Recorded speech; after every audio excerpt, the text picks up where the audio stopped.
Hi there. I welcome you to this second live session for this course Behavioral and Personal Finance. As usual, we will first take the questions that have been posted in the forum, and then based on your response, we will take up more questions from the audience.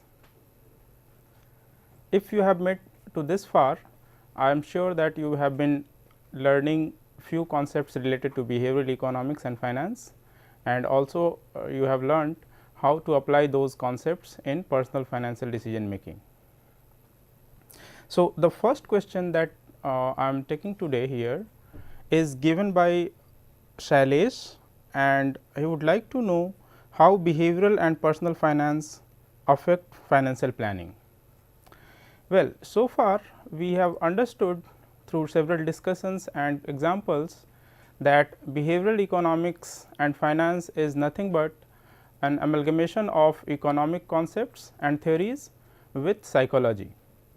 Any decision making is typically a psychological or cognitive process, and whenever we try to make economic decision making, we have to take decisions in economic terms, and then psychology plays a major role in determining whether a particular decision is taken by the decision maker. So, when we have decision making related to personal finance, and we need to understand whether individual psychology or cognitive process is affected by heuristics or any such behavioral phenomena. Basically, we try to understand personal financial decision making with the help of behavioral and personal finance. Let me quote an example here.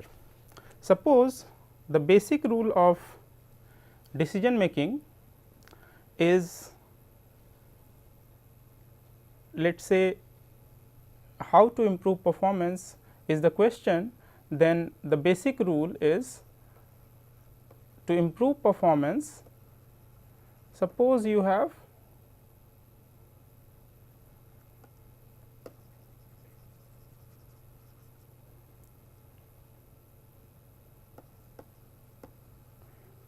two inputs to improve performance. Either you have to reduce errors. So, basically you try to reduce errors, and or you have to gain or increase insights. So, if this is the fundamental rule of improving performance, you know that errors can be minimized by not making silly mistake. So, you have to make sure that you do not make silly mistakes in your life or whenever you are taking a decision, and to improve performance or to increase the insights, you have to do something which we can we can call as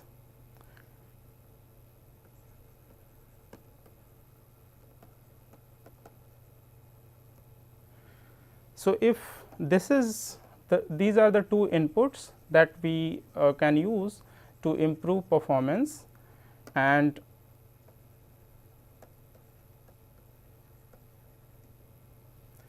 now let me try to understand or explain with the help of financial decision making.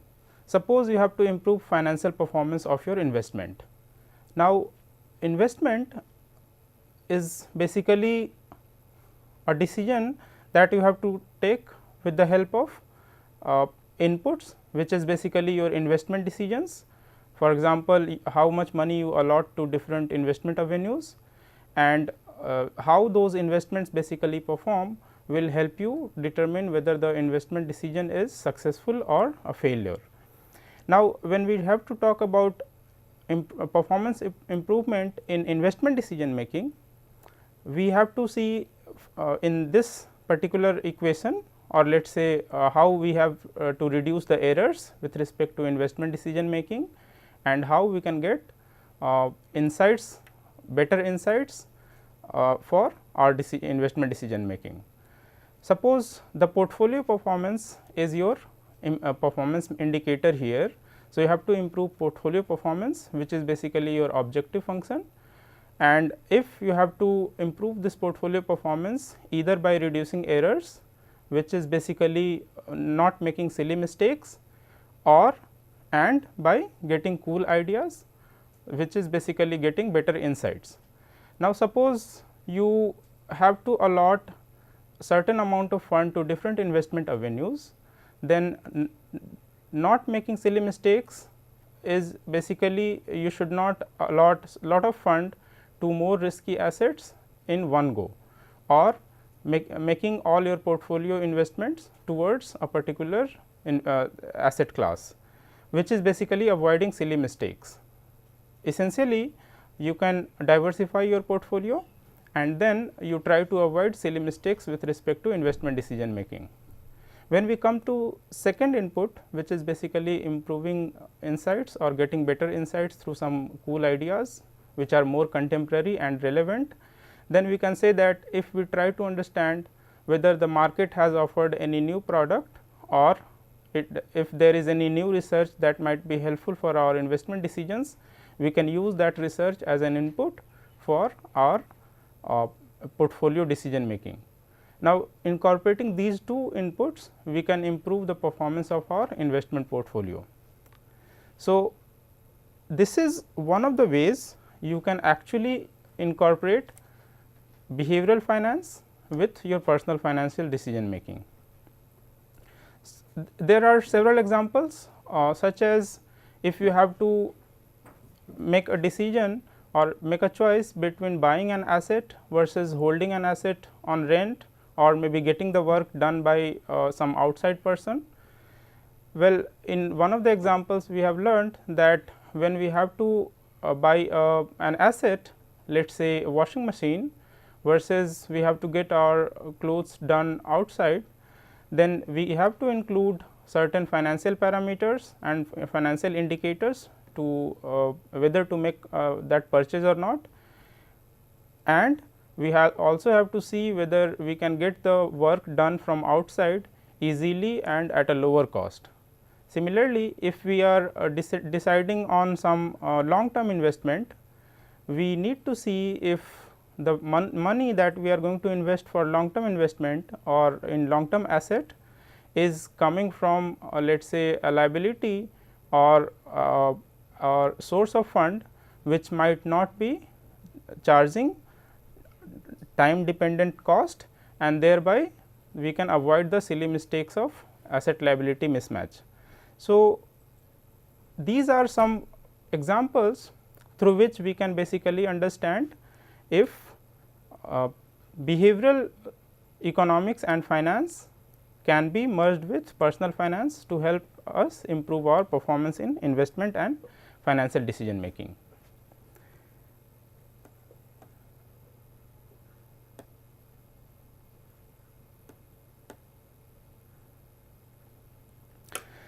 The second question that we have received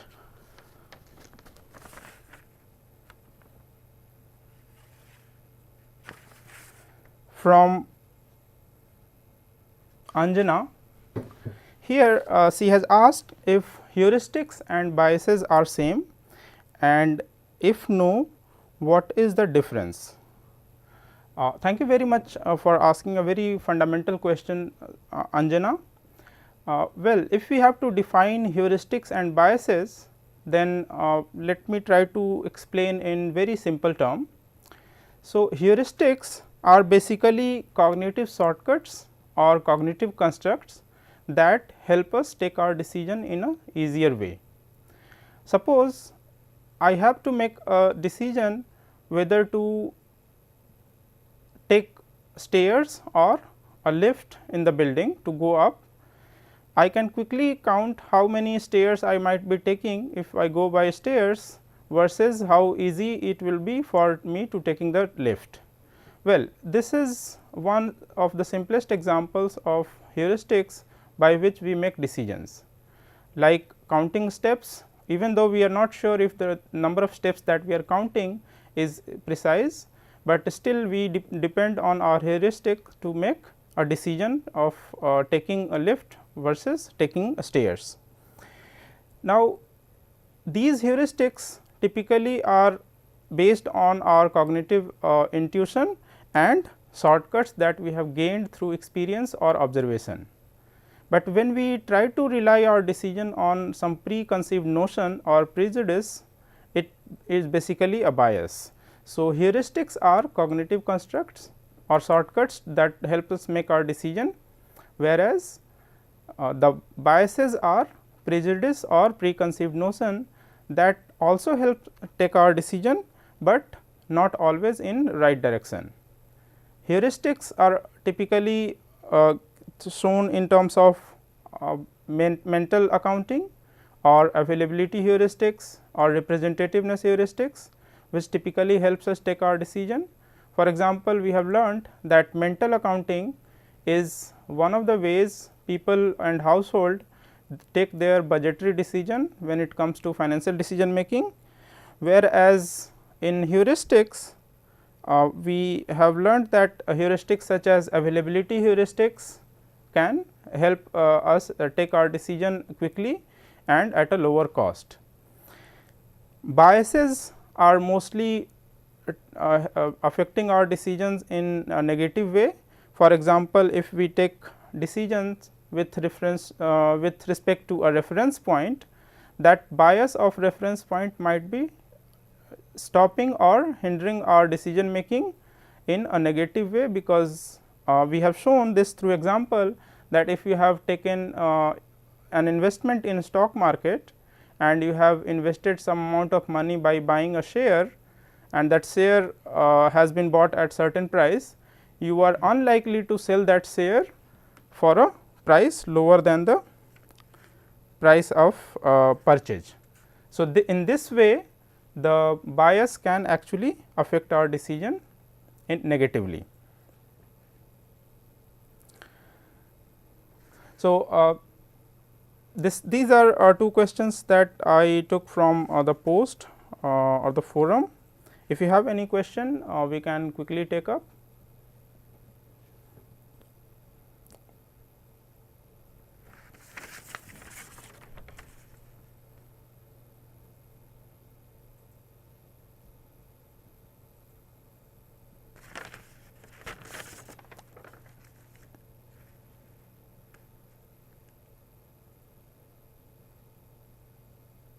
We have received a few more questions related to assignments. As discussed earlier also and given in the course outline, you are expected to complete all the assignments, and the assignments have certain weightage towards the final assessment. So, individually candidates or the participants cannot be given any exemption with respect to the assignments. However, if you follow the instruction with respect to the examination, you should be able to understand which assignments and how many assignments should be completed with how much weightage or the percentage marks for each of the assignments given.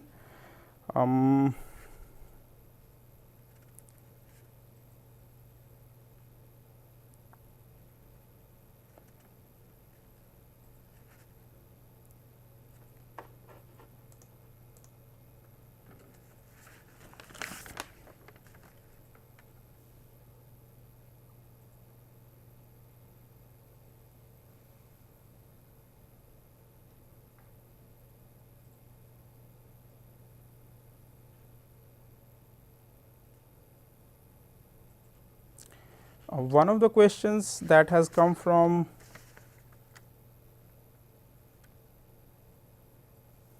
one of the participants is again related to the missed assignment. I would like to reiterate that missed assignments cannot be reassigned. So, if you have already missed it, probably you will have to take care of the remaining assignments and follow the rules of the exam. There is no individual exemption or relaxation from the assignments to be completed.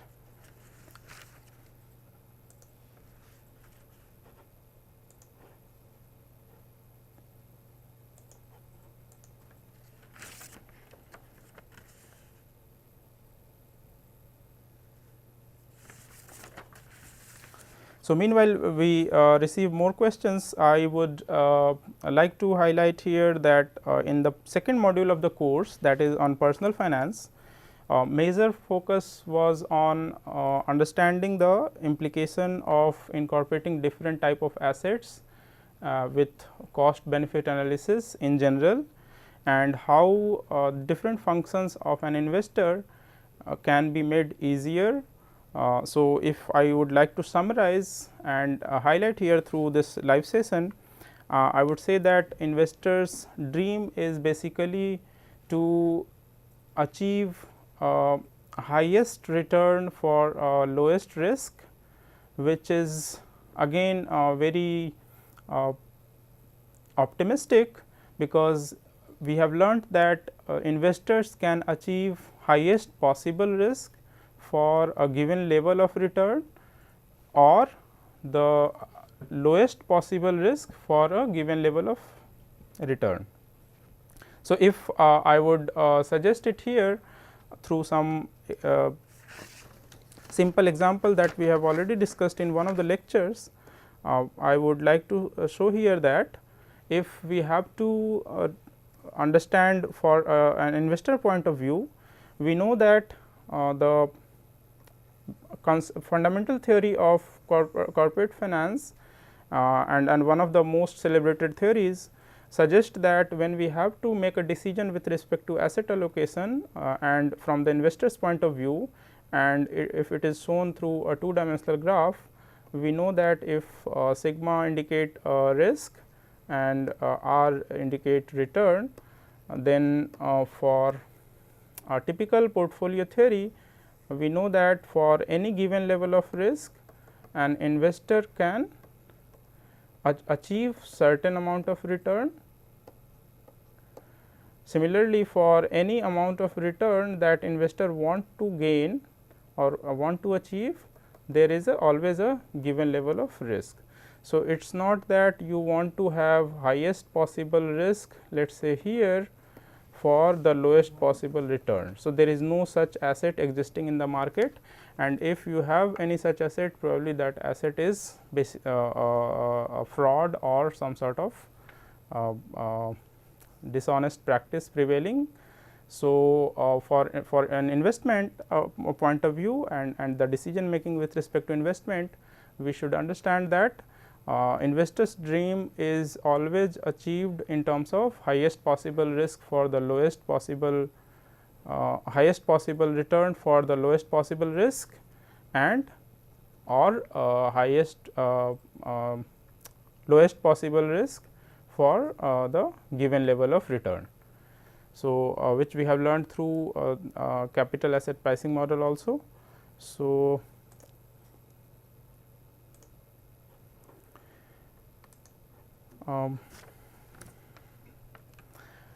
here we have received, before we continue the discussion, we take up the question posted by Mr. Gaurav Sahni. Thank you very much. The question he asked is, an individual's investment decisions are being influenced by multiple behavioral factors. Is there a logical method to objectively find a single most important factor, so that we can plan or devise a solution to prevent or correct its effect? Is it possible to quantify their relative priority? Well, yeah, the question is pretty comprehensive. I would not say that we have an immediate or readily available answer to this question, but yes, Gaurav, if I would have to say this, there is no single method that will capture almost all behavioral factor or all factors for that matter that affect the decision making process.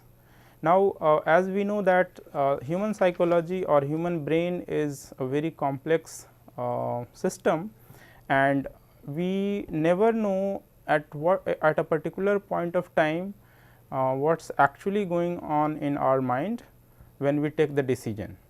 So, in fact, if you read about different research methodologies, you must have learnt that some point of time survey method was considered to be one of the best ways to understand how individuals or people make decisions. Particularly in areas such as marketing and human resources, people used to conduct surveys of small to large scale to understand how they perceive a particular product or a service or a system. For example, if there is a product such as potato chips and the company wants to know whether the consumers are going to like it or not, they would take that particular potato chips to the field, get it tested among the consumers, and then carry out a survey of those consumers whether they like it or not, and based on that survey of some sample size, they would decide whether that potato chips is going to be liked by consumers in general or not. Now, similarly in HR, human resource area, people have used this kind of approaches very frequently. Of late, this method of survey as a way to understand the consumer psychology or human psychology in general is of no use, or at least it is of less significance. Now, people have been moving towards experiments, which is basically understanding the psychology as and when they take the decision. So, if you have to take a decision, you have to take a lot of factors into account, because no single factor is the responsible factor for any decision making. So, I would not say that there is one single most important factor, but yes, you have ways to understand the logical sequence or sort of relative importance of different factors that might be responsible. For example, if an individual has to take a decision of asset allocation across different asset classes, you know that if you conduct an experiment of a real investor or an actual investor, you can actually understand what factors are responsible for him or her choosing a particular asset class, and then based on their preferences and responses and behavior at that moment, you can decide which factors are most important and which are less. So, the logical method to objectively understand the few of the most important factors is through some experiments on real people. You can conduct these experiments in controlled environment, or you can conduct a natural experiment. For example, you just go to financial services firm and observe their behavior to understand what sort of questions they are asking. Or if you have to understand the behavior of individuals when they take financial decisions, you simply talk in terms of financial narratives and incidents, and try to understand what sort of factors or what sort of topics they are repeating again and again. So, these type of experiments can help you understand which are most responsible. So, in fact, if you understand the psychology as a domain or as a method to understand human behavior, you must be noticing that they make you talk a lot, particularly when we go to a psychologist, or if someone is facing some sort of stress or depression and he visits a psychiatrist. Basically, the psychiatrist does nothing but allow him or her to speak and talk a lot, and in that process he gets to know what factors are actually holding him back or creating some problem in his mind. So, a similar method in investment or financial decision making process is to conduct a live experiment or experiments with real people, so that you get to know the responsible factors and then you can logically sequence them. So, once you have the data pertaining to such experiment, you can use research methods which are available, and then this method these research methods can help you determine the importance of several factors.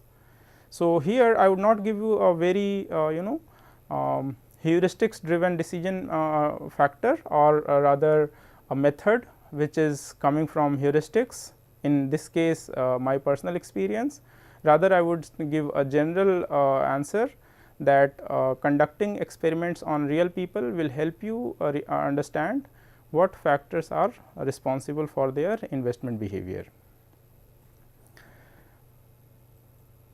Another question is coming from Mimosa Menuz, who ask if we can explain Tobin's theory of portfolio management in the context of behavioral economics. Well, portfolio management is essentially a sequence of activities. So, the portfolio management starts with asset allocation, which basically comprises of security selection and allocating amount of resources or amount of money to be invested across different securities that you have selected, and then you move on to execution part, which basically involves at what point of time how much of money should be invested in a particular asset class, that include market timing as well as the type of investment you do.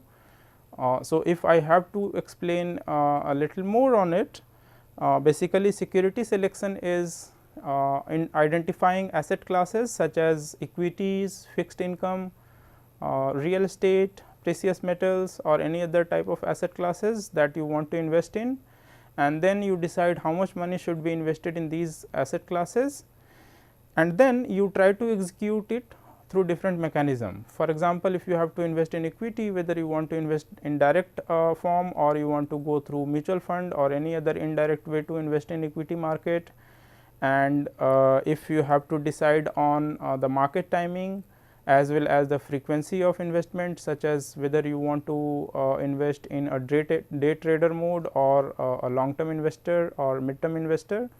So, these factors are basically coming from the portfolio management theory, and when we have taken the decision with respect to asset allocation, security selection, execution, and finally, the performance evaluation, because that is the most important part where all the decisions that you have taken so far will reflect in your performance of the investment. So, in behavioral economic concept, the portfolio management essentially is modified or discussed with the context of human psychology at every step. For example, a typical way to understand the way the way we allot our money to different asset classes is dependent on a risk return combination or the trade off between risk and return. So, we have to make decisions related to risk and return, and based on that trade off we decide whether to invest in high risk high return asset or low risk low return asset or some combination between the two.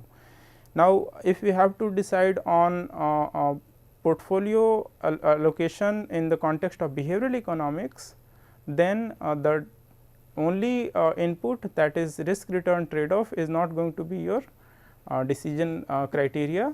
Rather, you would like to understand it from different levels of risk for a given level given investor, because for one investor the level of risk might be different at this point of time. However, the tenure of the investment might be long and the risk in future might be less. So, for example, if an individual has to make an investment today and that investment is to be done on the basis of certain risk return trade off, the amount of risk that the person can take today might be different from the amount of risk that the person can take certain period of time in future.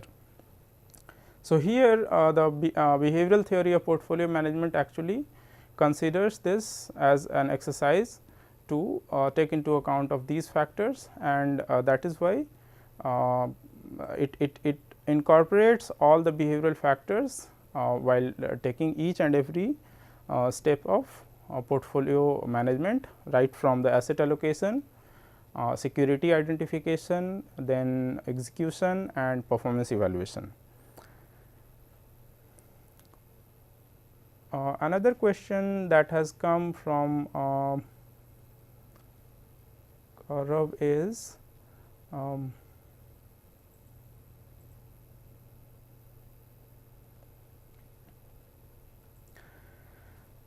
so Gaurav would like to know the references or more resources to learn and practice more about wealth management as discussed in last lecture, preferably with Indian examples.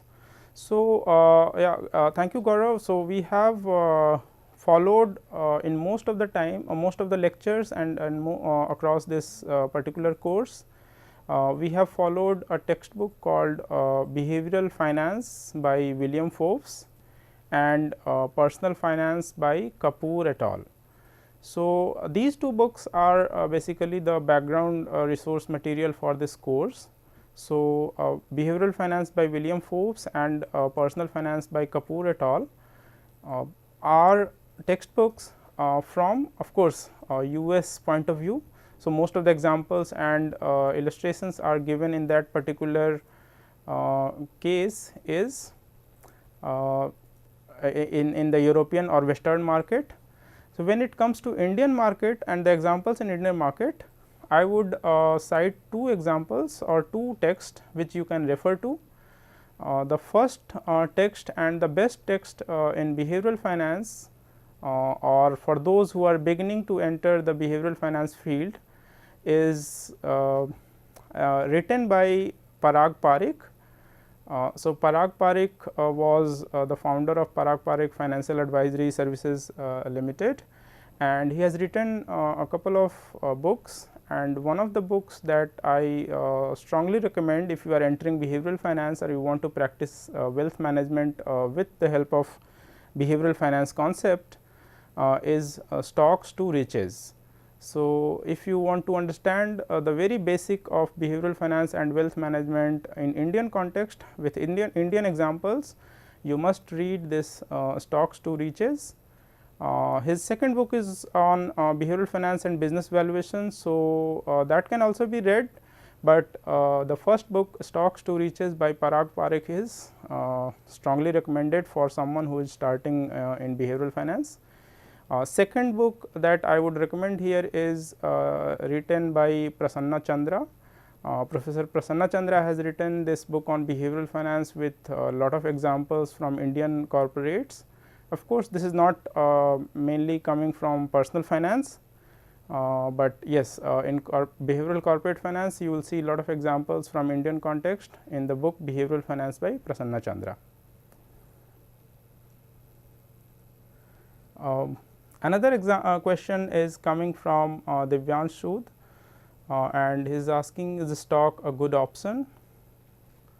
Well, if I understand your question right, and if you are asking about the stock being a good option for investment, of course, if you are a long term investor, stocks or shares of a company is always a good option, because it gives you capital appreciation which is substantially high in most of the cases, unless the market is really bad.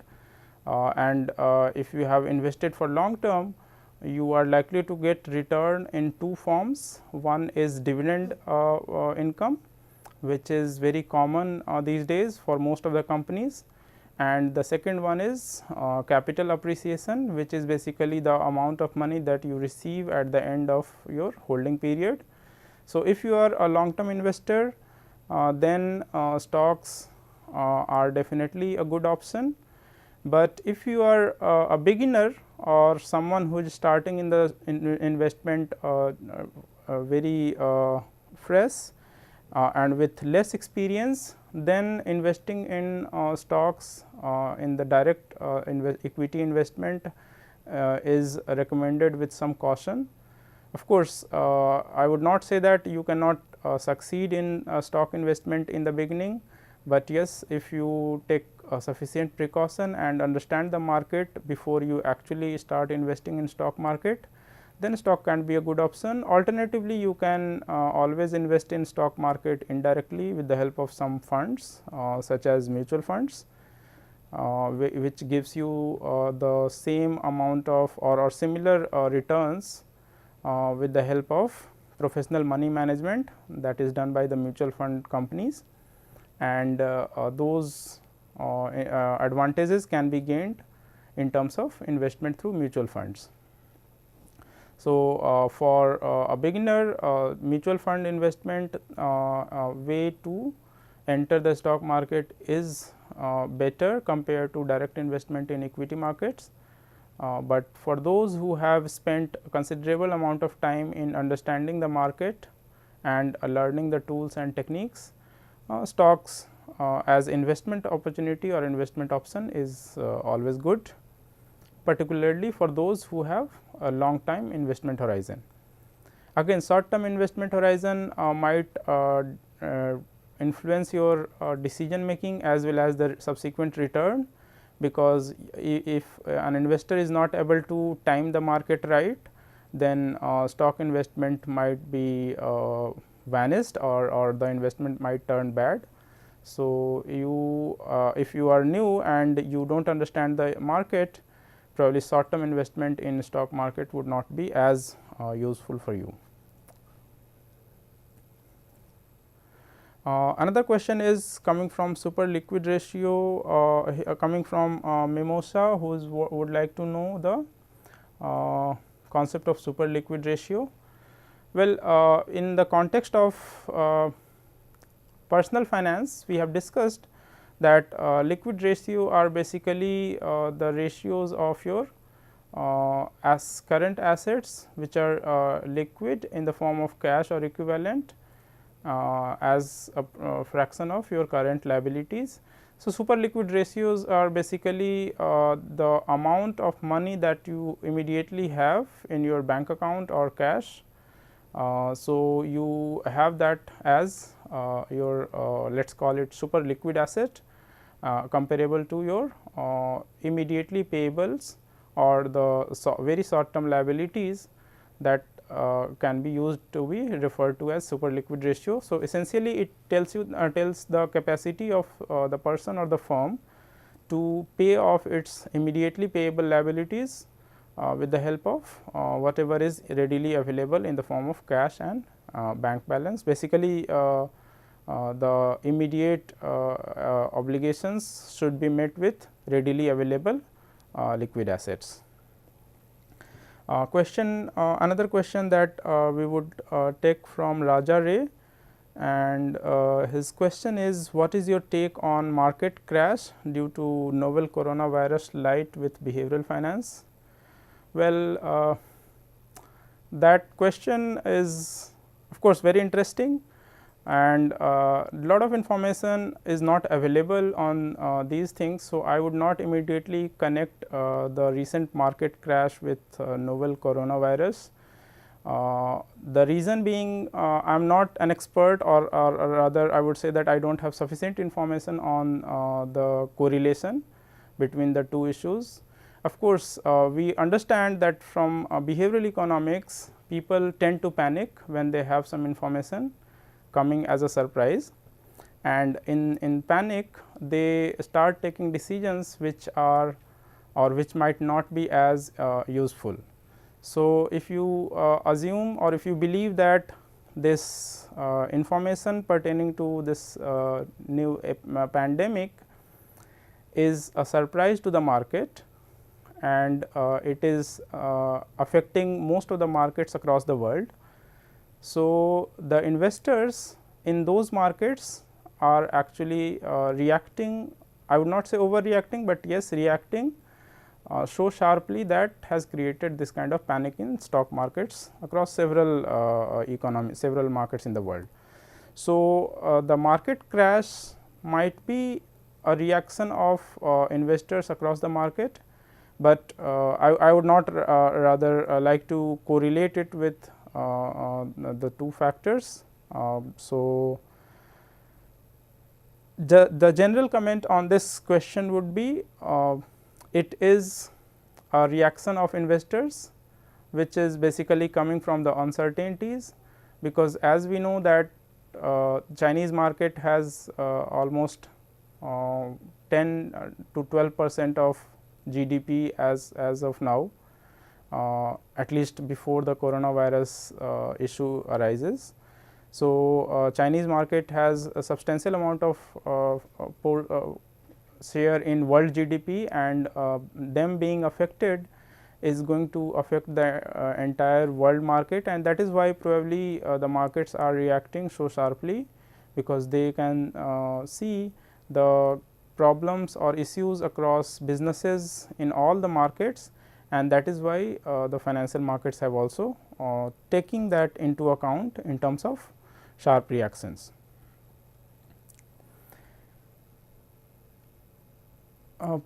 Another question, or rather related question, is coming from Malvin Keon, who is asking, markets are plummeting due to corona, is it good time to buy cheap? Well, yes, I would not give it as an investment advice, but whenever you are getting something cheaper than it used to be or it is going to be, it is always wise to buy. So, if this plummeting market is creating an opportunity for you to invest money or buy assets which are cheaper than before or than future, then definitely one should buy. And if you see that you have investable funds, which is basically the amount of money which are ready for or readily available for investment in such opportunities, then yes, an investor should take the opportunity to invest money in these times, because the kind of prices that are visible these days, particularly for last week, we know that this kind of levels will not be achieved again very soon. So, if you are getting some assets, some investment at a cheaper price these days, parking that investable fund in these assets would be a good opportunity.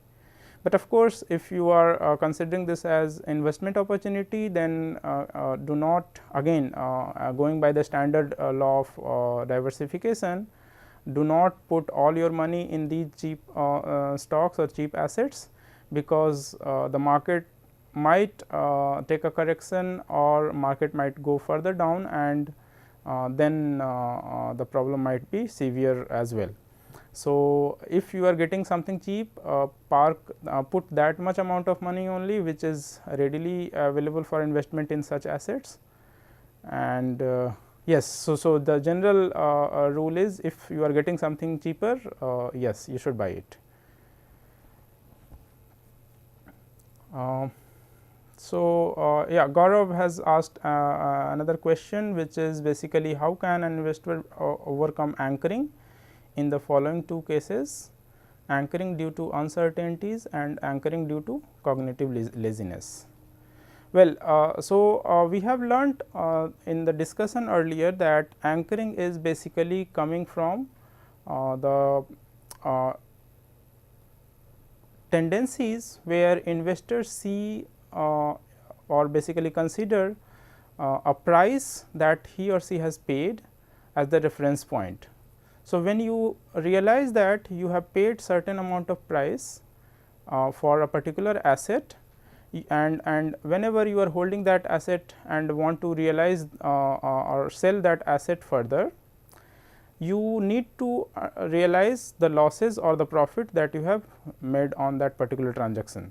So, if you have to consider this as a problem, which is basically the anchoring or the reference point or the reference price being the anchor for you, you need to see whether you are trying to segregate losses or integrate losses. So, if the anchoring is arising because of uncertainties, which is basically no information or less information that has been with the investor.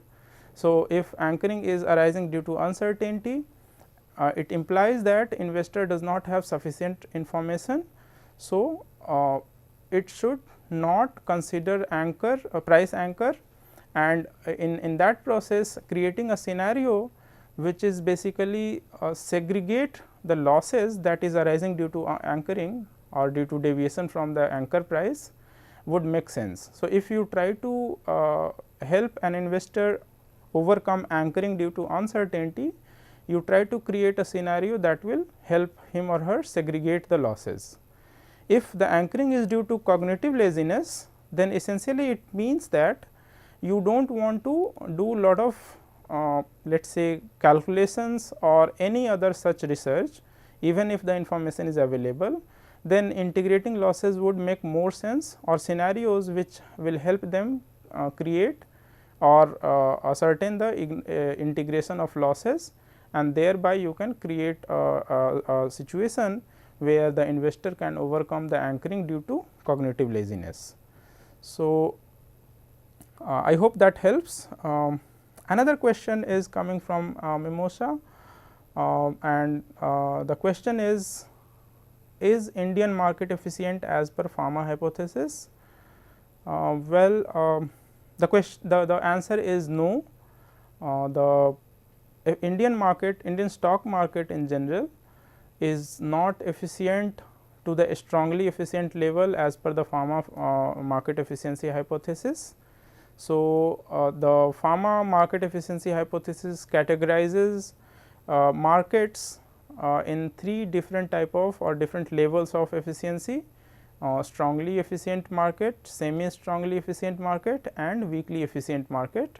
So, as per the empirical research that we have come across recently, we understand that Indian stock markets are not strongly efficient market for sure, which means we do not follow the strongly efficient market hypothesis in general.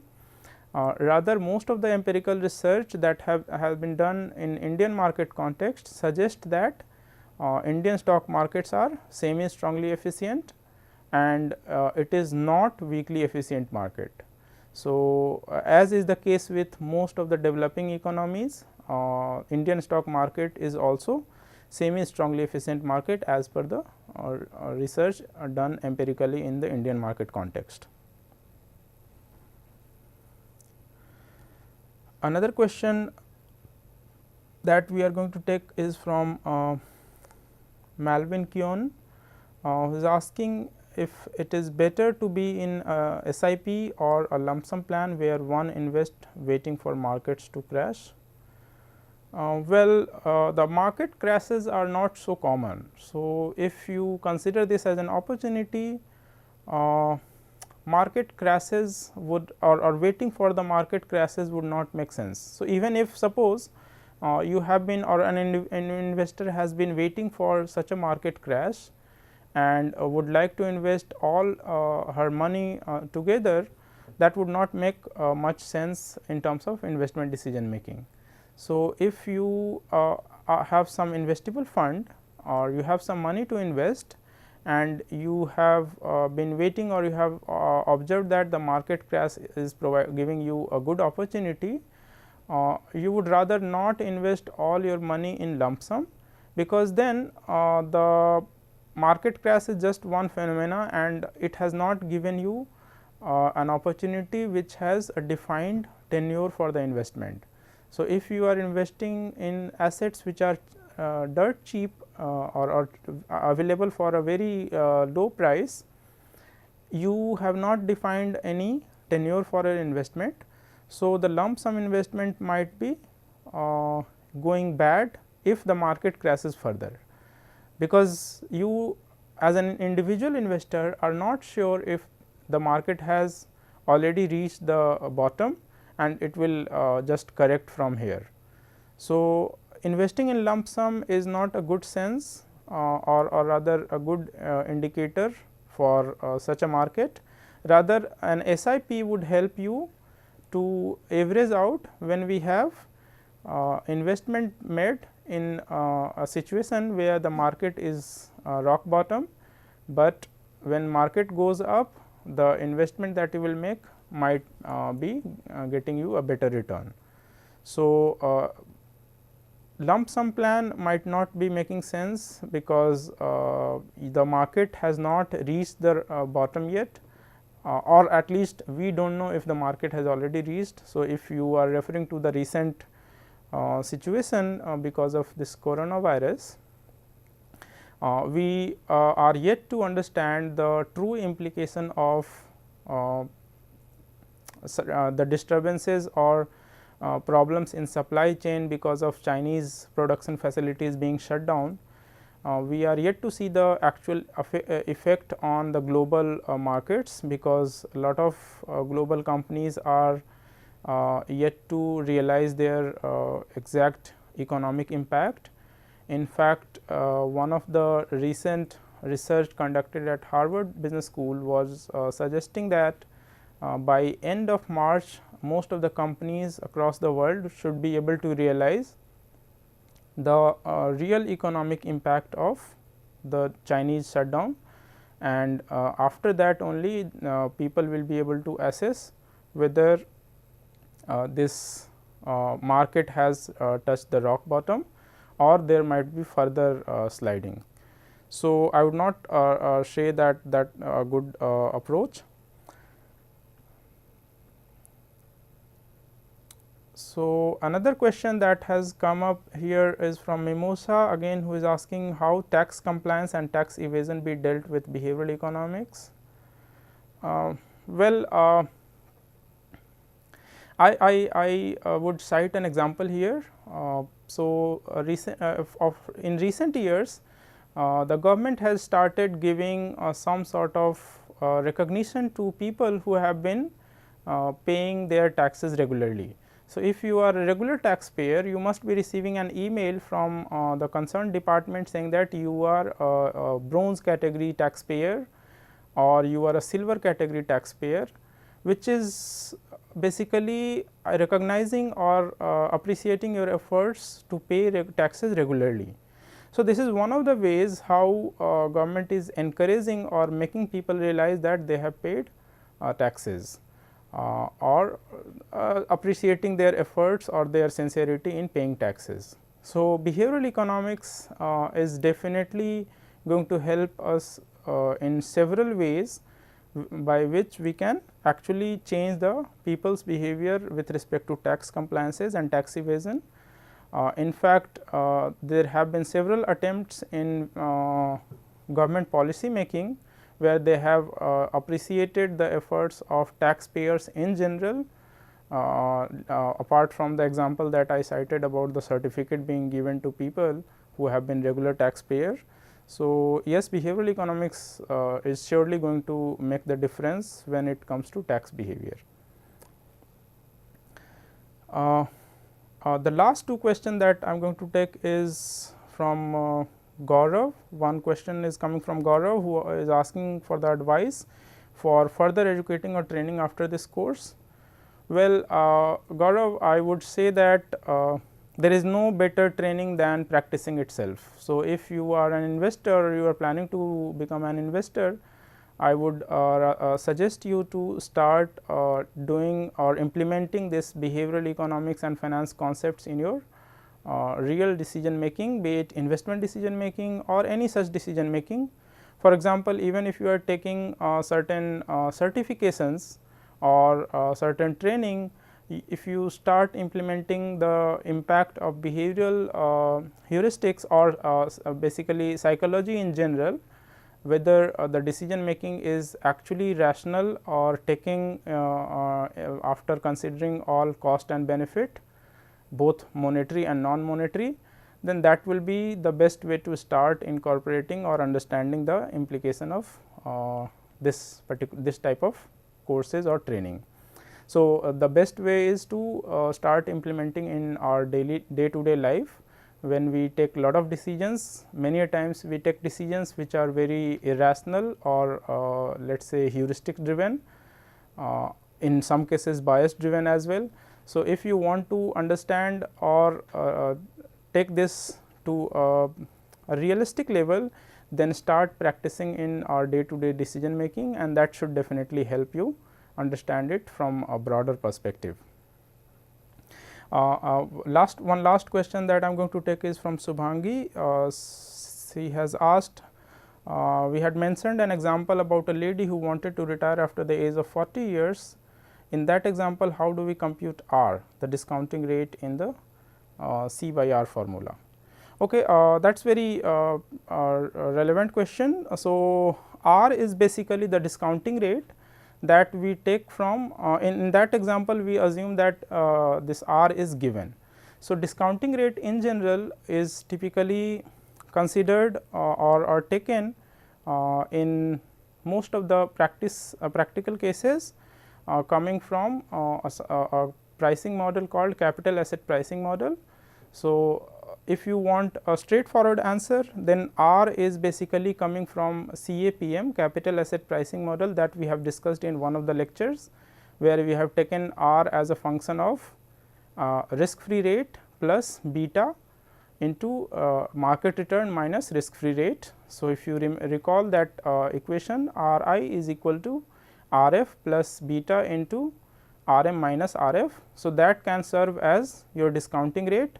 If you want a more generic answer, then R is basically your cost of capital, which with some premium. So, if you are raising money at certain cost of capital, for example, let us say you borrow money at 6% rate of interest and use that money to invest in some let us say investment or some scholarship fund, then whatever return that fund is generating should always be more than the cost of capital, because you cannot manage that money with less than by earning less than the cost of capital. So, R is basically something with reference to cost of capital. It could be typically premium, because you should be rewarded for taking the risk that you are assuming in the process. So, R is basically cost of capital as a reference point, or you can also assume CAPM if you have used an all equity funded decision.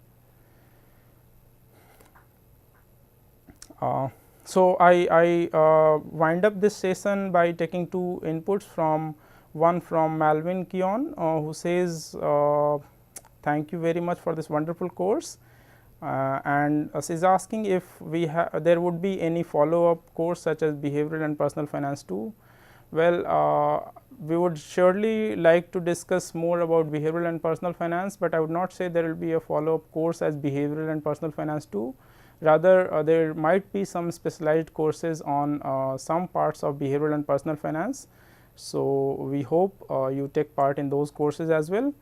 And the last comment is from Gaurav, who again thanks us, and he says that there will be more interactive session few days before the next exam. Well, there will be no official interactive session as such, but if you have any further question, you can post it on the forum. You can directly get in touch with the instructors, and we would surely be happy to help you in any way. Thank you very much for your wonderful responses. I would again like to thank personally to Gaurav, Mimosa, Divyansh, Raja Ray, Malvin, and Subhangi for their very passionate and energetic questions and feedback. Thank you very much.